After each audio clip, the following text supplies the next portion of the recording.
When we reflect on what's going on this week in regards to Ukraine, there are several topics of interest.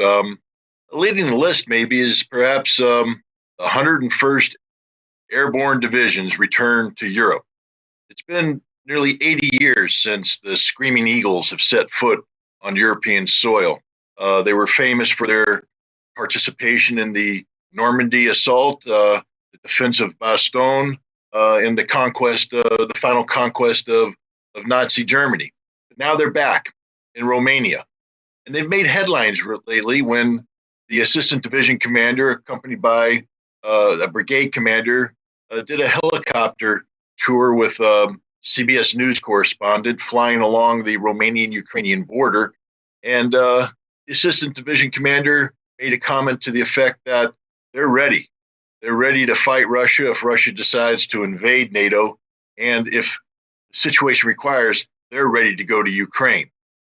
Now, this statement was immediately contradicted by the White House and the Department of Defense, who reiterated the long-standing U.S. policy that there will be no American boots on the grounds in Ukraine. We are not going to be sending troops there under any conditions. But to have 4,700 American troops deployed that close to a zone where Russia is actively engaged in combat has many people thinking, is America really going to do something?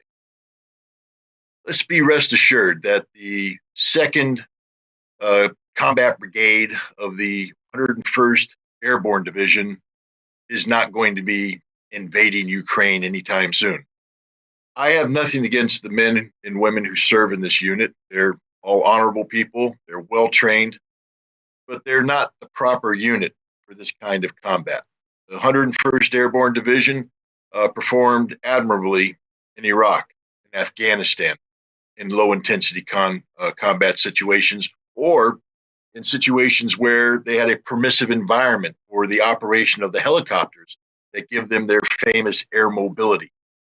Anybody who thinks that Ukraine would be a permissive air defense environment doesn't understand modern war, doesn't understand the capabilities of the Russian Federation in this regard. Moreover, even if they made it on the ground, it's a light infantry division.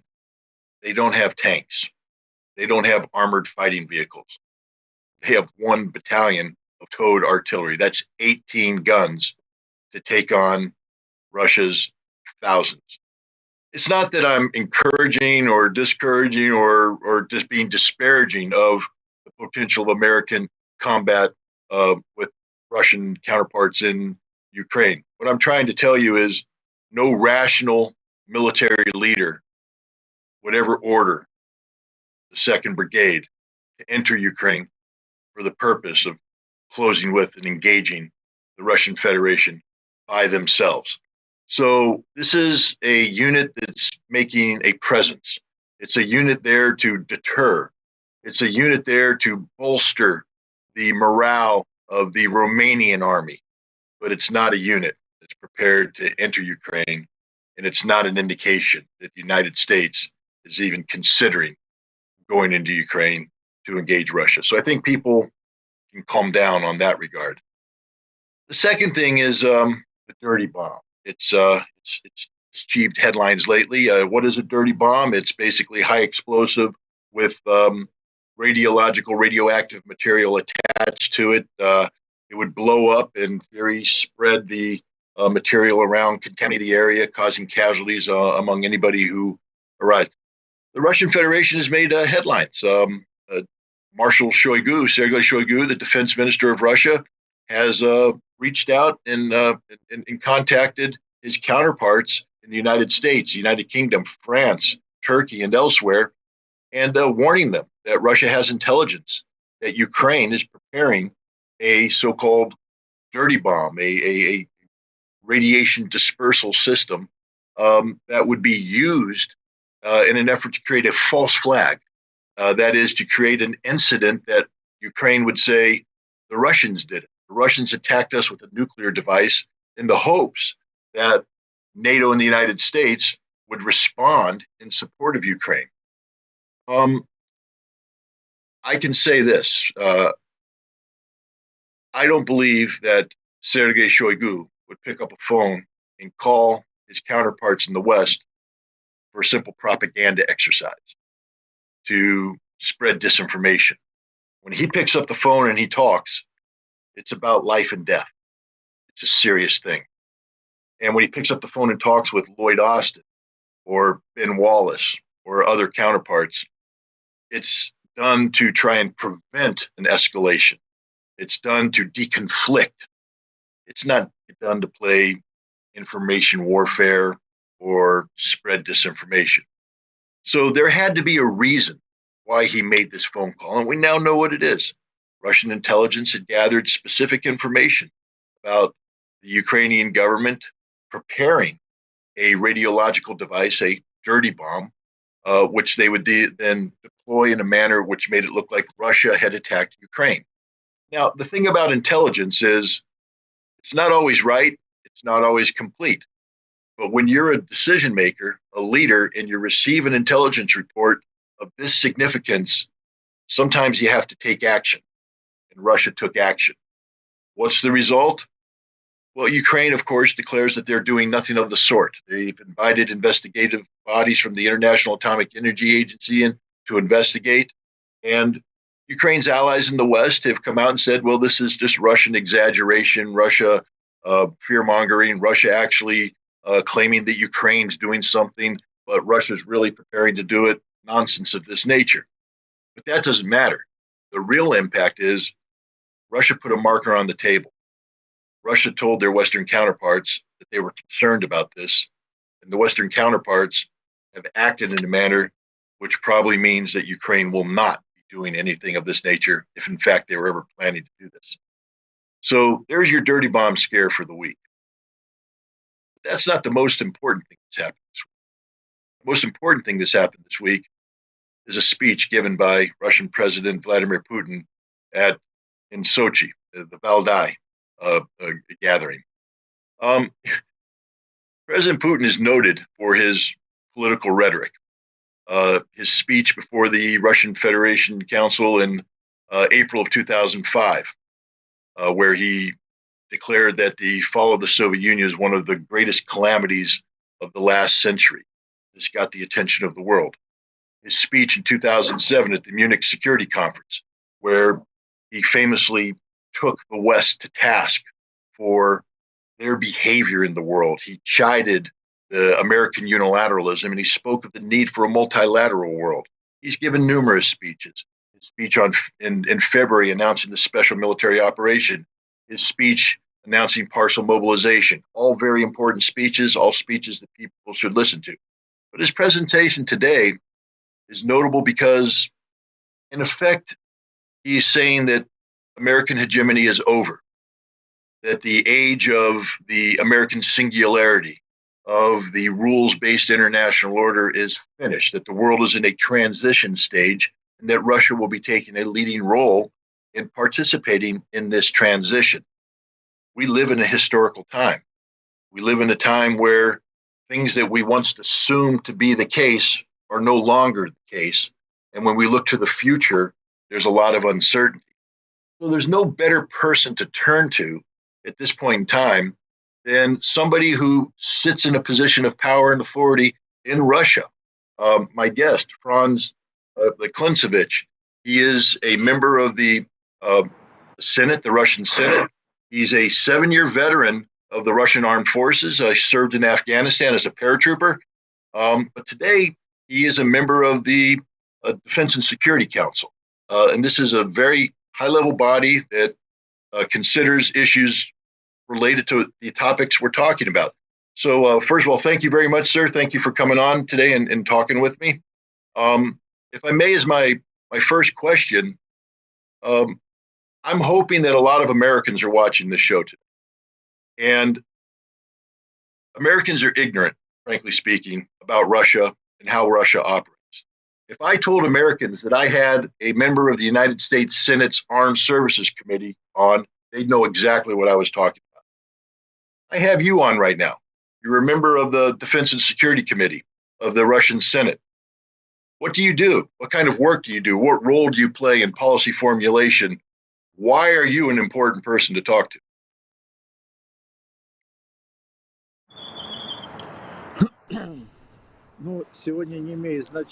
Today, it doesn't matter who I am, but for this program, I act as a person who, for 28 years, has been the head of the civil society of the veterans of Afghanistan, which is called the Russian Association of Afghan Veterans. And believe me, as an officer of Airborne forces, as a colonel who served in Afghanistan, as a person who has great, from my perspective, military education, 2 academies, the military institutions, the special vocational training facility, allows me to give a kind of assessment or evaluation of what is going on. You know, I was very surprised at the analysis, a deep analysis and expertise that you provided concerning the situation. From my perspective, it is a very bold analysis based on how the action is happening in the US, including, and how sometimes the information is given. So you raised 2 questions, which I would like to elaborate on from the perspective of the content of the situation. First of all, the deployment in Romania, close to Russian Federation borders, the 2nd Brigade of 101 Airborne Forces, the division, which, being a young lieutenant, as the preparation was going on, what kind of a benchmark, what kind of a beacon?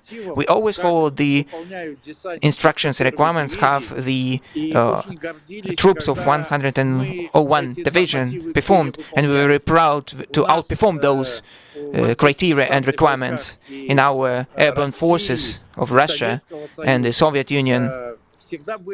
We had objective comparison, and the leaders always provided this information, understanding that we're military people and everything can happen, so we need to look at the best. But unfortunately, like you said, compared with the infantry brigade or infantry division of battalion of Russia, or compared with the Russian airborne forces, today the 2nd Brigade, compared using, if we look at its equipment and its, its deployment through parachute or airborne forces under today's circumstances is impossible.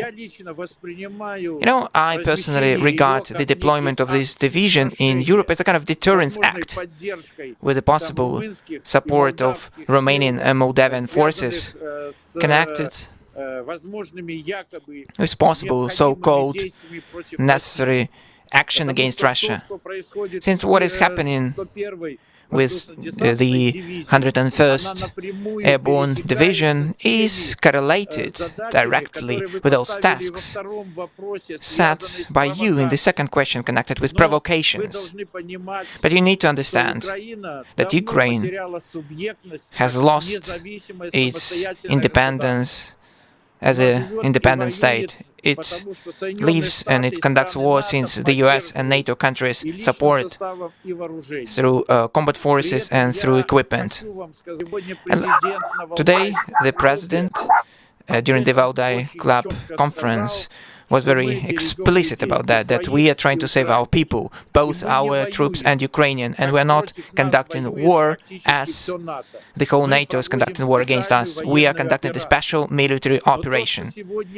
But what we see, and we have the proven intelligence at the very beginning of the special military operation before the 24th of February, and today particularly,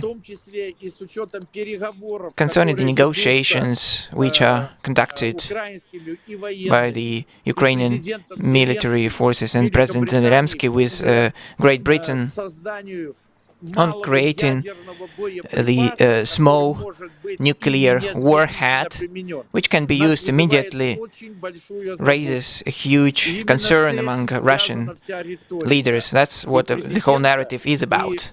Both the President and the Ministry of Defense, Mr. Shoigu, who has had talks with almost all the ministers of defense of all NATO nuclear powers. I'd like you not to make any mistake. The training of so-called nuclear triads, which has happened recently, is not an act of deterrence. This is a preparation and the kind of talk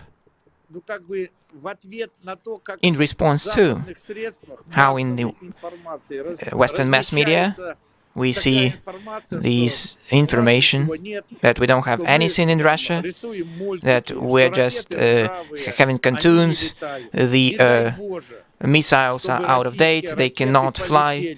You know, it would be worst case scenario if the Russian missiles will fly. It's going to be worst case scenario for everyone, as the Russian missiles are not going to be intercepted by anyone.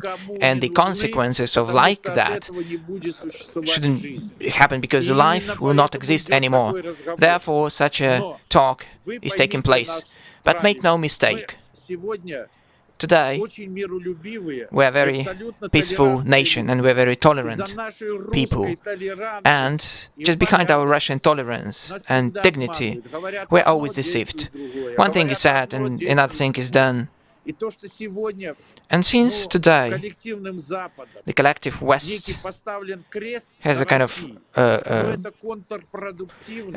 kind of crossed Russia out, it's counterproductive, and it cannot bear any fruit. So Russia today cannot be deprived of any independence, or it cannot be terminated. Yes, we do have many domestic issues, domestic problems created by the sanctions, but everything concerning economy has been touched upon by the President. He said that we're deceived of blowing the gas pipe system of Nord Stream 1 and Nord Stream 2.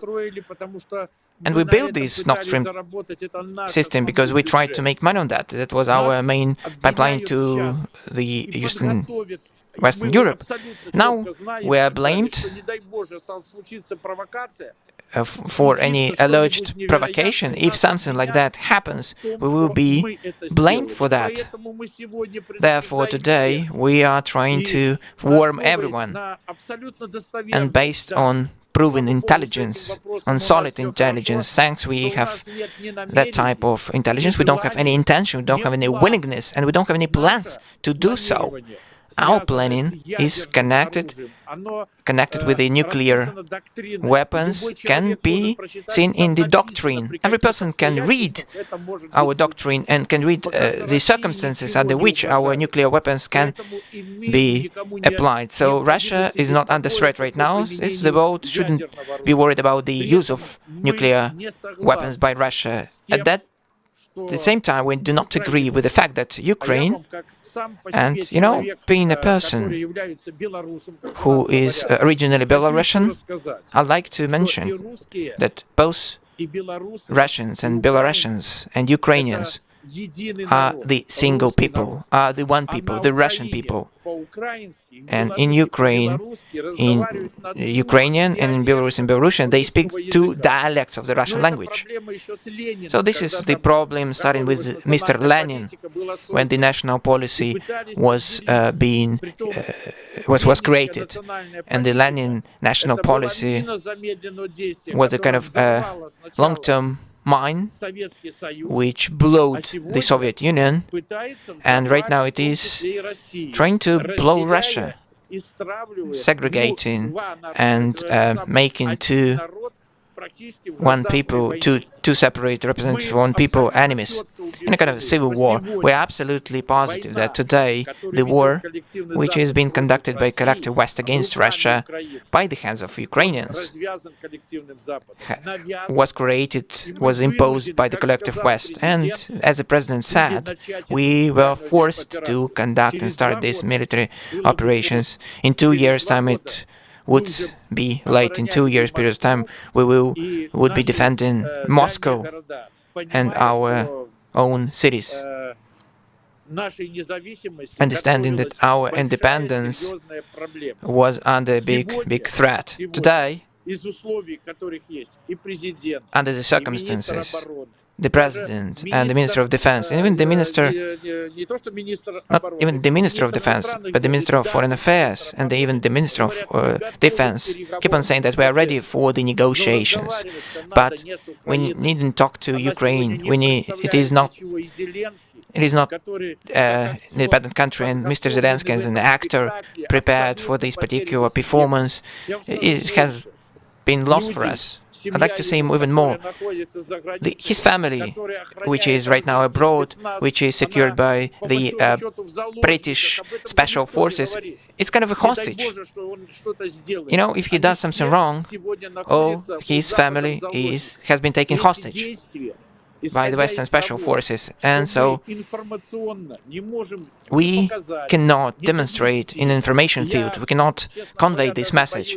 And you know, to be honest, I cannot even imagine that our talk can be seen in the United States. We would like to convey the truth to the people, that the Russian people are peaceful, and everything which is happening on our border is a defense of our sovereignty, the future of our next generations, of our grandchildren. We would like to live in a peaceful manner with all the people. And if people really like to do that, please listen to Mr. Putin's speech and the answers to the questions by Mr. Putin during the Valdai Club in Sochi, which you quite deliberately elaborated on and demonstrated some things. He has answers to all the questions. I'd like to thank you a lot for giving me this opportunity to give my statement and to convey my message, and I'm ready to take your other questions. Thank you very much for that. You spoke about Ukraine, Belarusians, Russia being one people. You spoke about the special military operation protecting Russia. And we've seen one of the manifestations is the recent absorption of Kherson, Zaporizhia, Donetsk, Lugansk into Russia, together with Crimea in 2014. But if you're speaking about protecting Russia and Russians, what about Odessa? What about Kharkov? What about Nikolaev? Are these territories and the Russian people who live there going to be abandoned? What is their fate? Because, you know, people are looking at the current status of the conflict right now and wondering what's next, what's in store. Is Russia going to protect those citizens, or are they going to be left in a nebulous zone?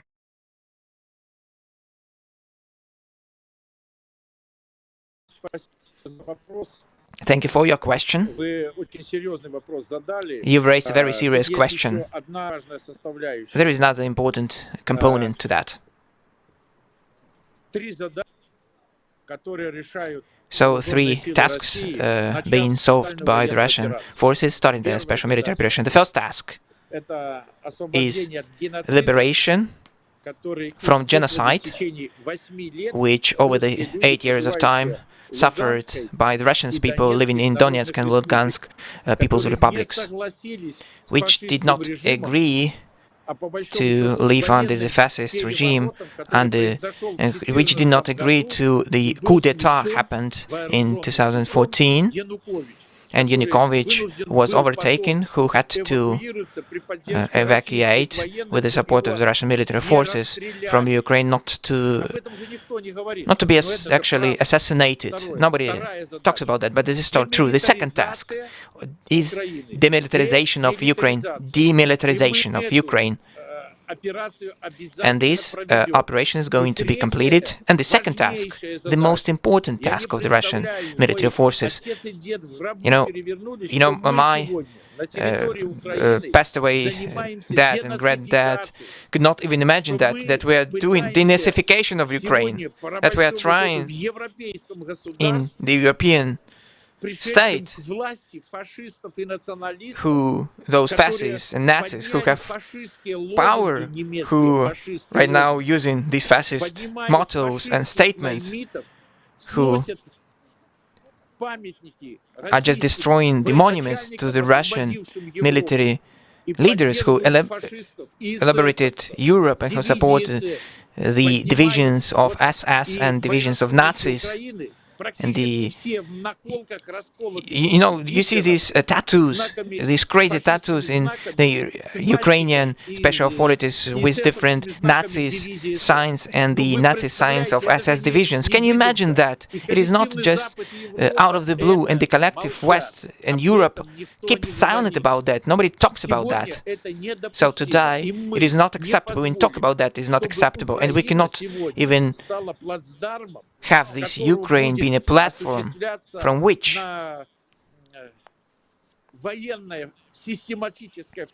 it can be a systematic and military intervention in the territory of the Russian Federation. When it comes to Odessa, Nikolaev, and even Lviv, so this is going to be decided by the people who live in these cities, what and how should be done, where to go and what to do next. You don't have to tell me about Nazis. 60 miles from my home in Ellenville, New York, there's a monument to Stepan Bandera.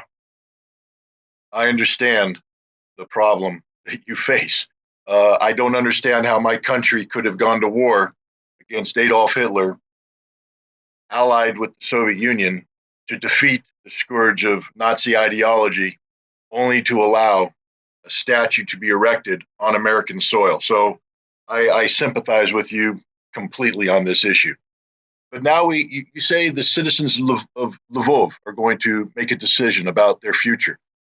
It doesn't take a political scientist or a genius to determine what they'll say. They don't want to be part of Russia. They support the Bandera ideology. Not only that, you have people across the border in Poland who think that maybe Western Ukraine belongs to Poland. What is Russia going to do about that? I know that supposedly there's 60, 70, 80,000 Russian troops being formed in a group in Belarus. I know there's Belarusian forces that are working with them. I know that Belarus's president has said that he will not tolerate Poland going into Western Ukraine. But that's not the problem. The problem is the Nazi ideology that was given birth in Lvov, that is sustained in Lvov. And if you're going to denazify Ukraine, you have to denazify Lvov. How is that going to happen?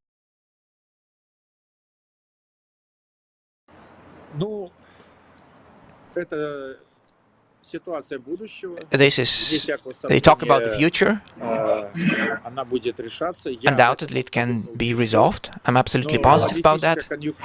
But the political situation can change, and the decisions will be made at different levels. Going to be negotiation between all the actors of this kind of situation. My personal opinion, talking today, just giving my personal opinion, denazification of the whole Ukraine should take place as the demilitarization. It's quite clear when we are talking about demilitarizations, but when it comes to denazification, this is the question of not one day, not 1 year. It will take decades to do so. But believe me, in the area of the Slavonic world, of the Russian world, the fascists and Nazis cannot exist. That's what I can ensure, and I can assure you of. And since, according to partial mobilizations, we see the people who understand that they are fighting against fascism and they protect our country, I don't have any doubts about that. They keep on saying about that. They are writing about that. And we see everywhere. Thank you for that. We take a look at the military situation today. It seems to have stabilized. It's not like it was a month ago. The partial mobilization is ongoing. Russian defenses have solidified. Ukrainian attacks seem to be being defeated every time they make an attempt. And yet people talk about a negotiation, a negotiated settlement. There's a perception here in the West that whenever Russia speaks of a negotiation, it's an acknowledgement of weakness, that you're negotiating because your military is incapable of accomplishing the tasks that you've outlined. Is this indeed the case? Is talk of negotiation a sign of Russian weakness, or is there something else at play?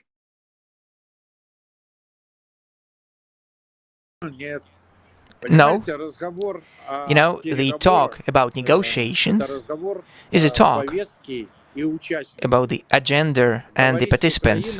To talk with Ukraine, which is not an independent state, is very counterproductive.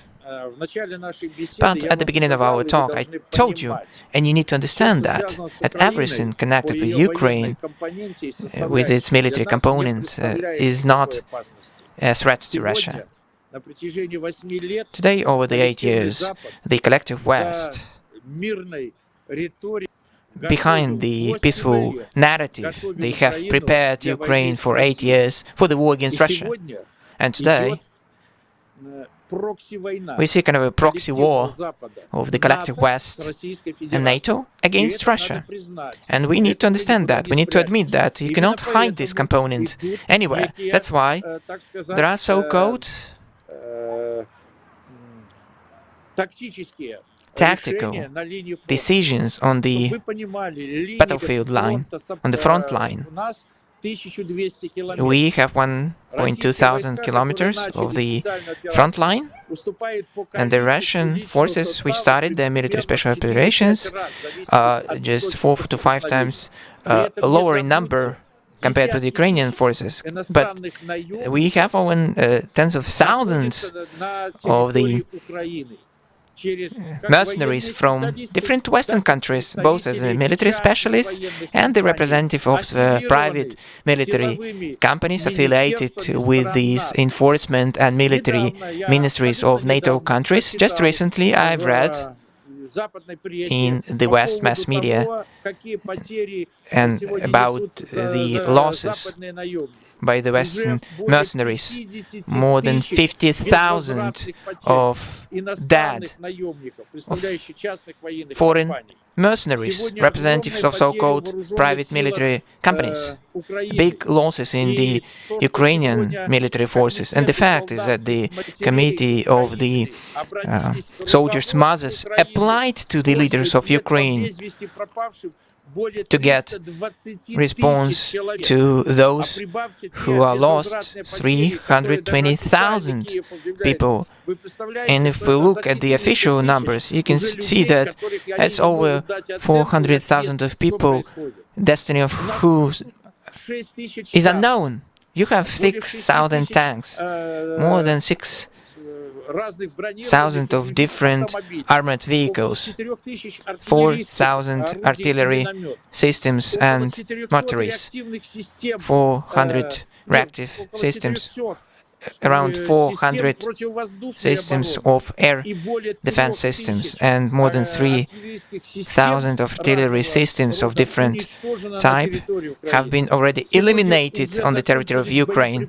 Today, Ukraine doesn't have even the weaponry and ammunition of the Soviet systems, which have been terminated. Today, Ukraine is using HIMARS and M777 with your ammunition against the Russian cities. Today, the 2nd Brigade of 101 Division has deployed in Romania and is getting ready to enter Moldavia and Ukraine. You know, I can say this is madness for you, even if this 101 division without any fire support and with the heavy vehicles is going to enter Ukraine. How is it going to conduct war?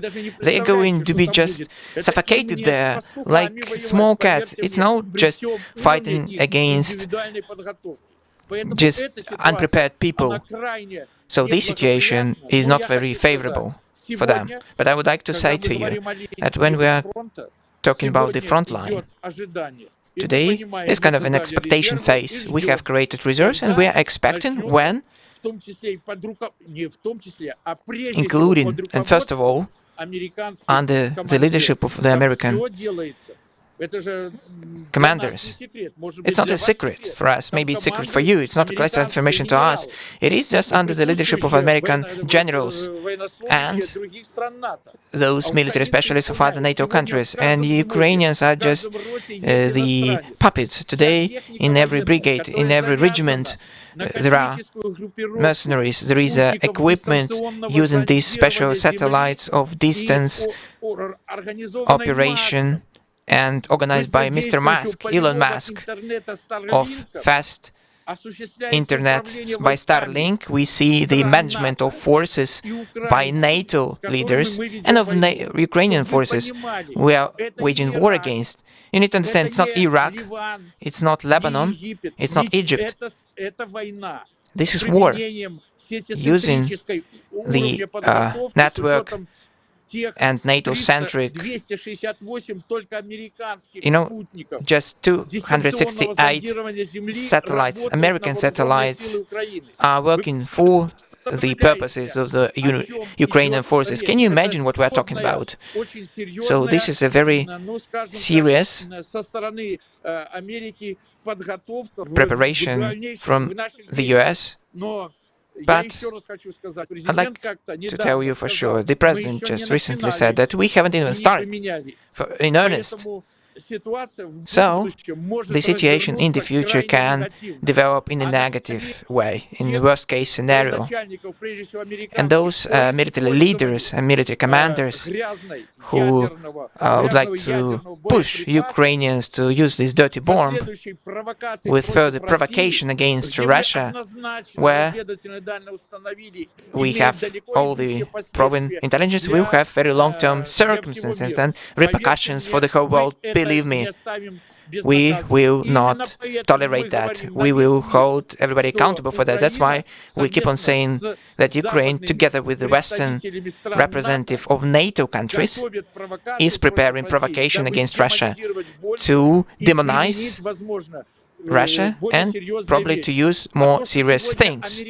And the fact that the Americans have prepared and are moving the nuclear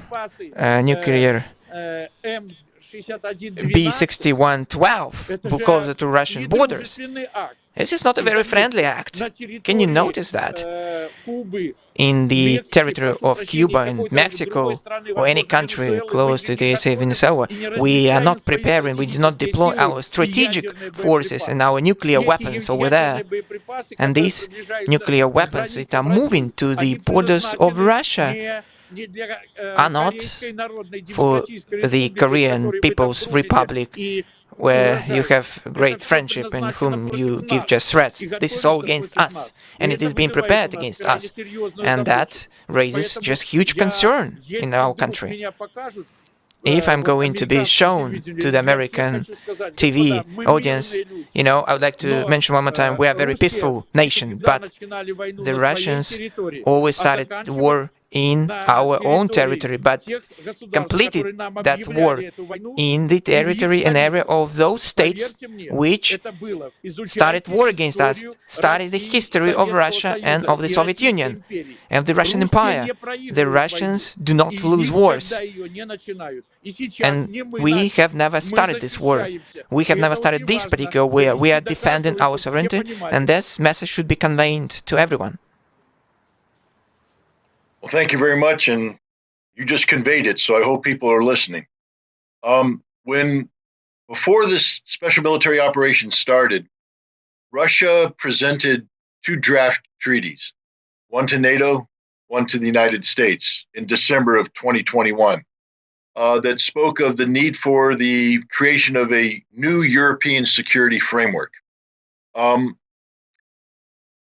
Someday this conflict in Ukraine is going to end. And let's say it ends with a Russian victory. Russia achieves its goals of denazification, demilitarization, etc.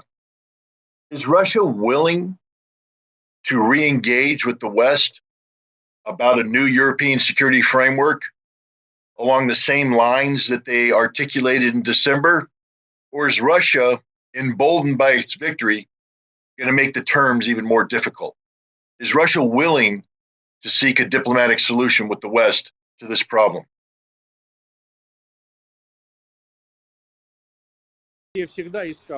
Russia has always been seeking for diplomatic solutions. Russia has kept on saying that the bad peace is even better than any a good war, and the president during this Valdai Club conference said that we are for the peaceful resolution, we are ready to talk, but we need to consider, you need to consider what Russia is saying. For a long period of time we've been talking about the red lines, but nobody has heard us, nobody has listened to us. Over the period of time, starting Brezhnev rule, we have been deceived. Can you imagine that? When we talked about the arms control over the whole period of time, being a young lieutenant, when we reduced different strategic weapons number, you know, these weapons should be reduced. We reduced these strategic weapons. We tried to talk with the Western country to provide and to ensure the stability and peace. I'd like to apologize, but can you remember the periods when we talked that the Soviet Union and Russia should become a part of NATO, but artificially we were kind of rejected. Primakov said in 1991, when the USSR collapsed, he said that, I don't remember who it was exactly, but it might be Primakov, the biggest threat is to lose an enemy. We were not adversary to you. Step by step, you started to create an enemy out of us, understanding that you just start your military defense sector, military defense industry. You keep on talking that you can make money on the war happening somewhere else. The Americans and the British specialists prepared Bucha case,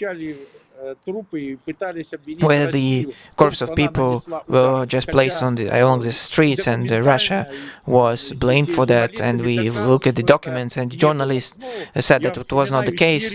Yeah, I remember Syria, these white helmets with those provocations, and the English specialists were quite proficient in that. They just trained these special forces of Ukraine to prepare these fake news and to start the disinformation campaign against Russia. It's not we who just kill the military hostage. We just give them special treatment. We know that is happening. We do not torture the soldiers of Ukrainian forces. We are not trying to deter them. We do not kill our own people who were in the Russian area, and today we see that the Ukrainian forces entering the former territory under our control just kill people. If we hadn't started the special military operation, the whole population, since they are called separatists, would have been killed in Lugansk and Donetsk People's Republic. And that would be under the silent agreement and leadership of the Western specialists who are inside Ukraine and who are in all the ministries and agencies of Ukraine. We're talking particularly about the enforcement agencies, military agencies. That's not us who are doing that, that's you who are doing that. But our president was very tolerant about that. But I feel pain about that, and I'm very concerned about that, this is the whole truth. I have always been a person who can collect, gather, and process and analyze this information. And I'm absolutely responsible for the whole words. What I'm saying, there's no us who proclaimed proxy war. You proclaimed proxy war against us, and that's the war you're conducting against us. That's why we were forced to start this partial mobilization to ensure security and stability of our country in all these 4 regions. That's what we did in Syria when there was a new terrorist state appearing with the ISIL flag. That's you who created this ISIL so-called state. Even during my Afghan service, it was not the USSR who created Taliban. Your special intelligence, your intelligence created Taliban, and Al-Qaeda and ISIL created by your special forces.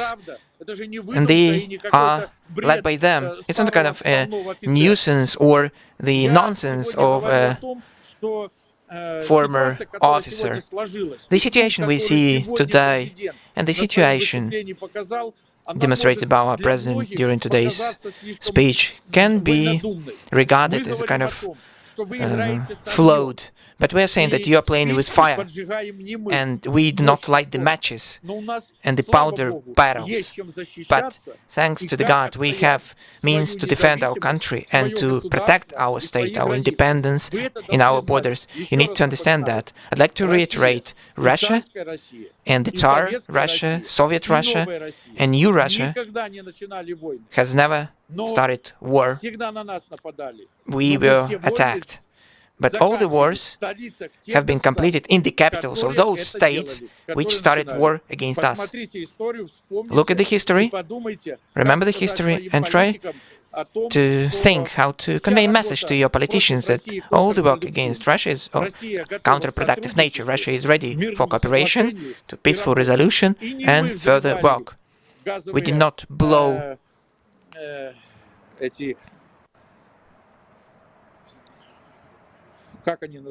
how do we call them? These gas pipelines. That's not us who did that. We did not have anything to do with Skripal's case. We didn't have anything to do with coup d'etat in Ukraine 2014. That was done by the representative of the intelligence special forces of your country. And if people can listen to me and say, you know, maybe it's truth said by this guy, maybe it was the case, but it doesn't mean anything. That's what your policy is about. You know, such policy against Russia is not appropriate. And our president, during the Valdai Club conference in Sochi, was very explicit about that. Thank you very much for that. I think this has been an invaluable conversation, and I appreciate your time. I have one last question for you. And this is a question that I'm hoping can bring hope. The situation you've outlined is very dire, as your president has noted in his presentation at the Valdai gathering. We're playing with fire, and it's a dangerous situation. But let's just assume for a second that we succeed in getting past this alive, that we don't end up killing each other. You know, I was part of that disarmament. I was a weapons inspector in the Soviet Union, part of the Intermediate Nuclear Forces Treaty. And Ronald Reagan, my president at the time, when he signed the INF Treaty, he used the term trust but verify. That was an important part of our task, our verification task. Trust but verify. Here's my question to you. Having said everything you've said, can Russia ever trust the United States again to enter into the kind of treaty-based disarmament that would be necessary to bring the tensions down? Will Russia ever be able to trust America again?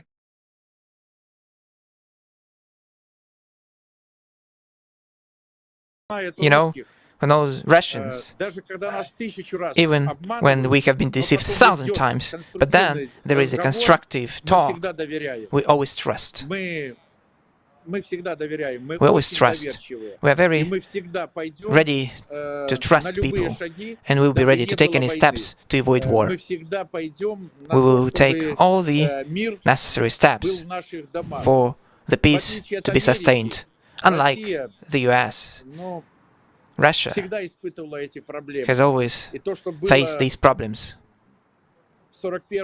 What happened in 1941, 1945, what happened to us in 1991 with your definite participation, and what happened in the mid-1990s in the Chechnya region, whatever was happening there, when the collective West prepared the terrorists. You cannot imagine every week in Moscow in the mid-90s there were terror acts.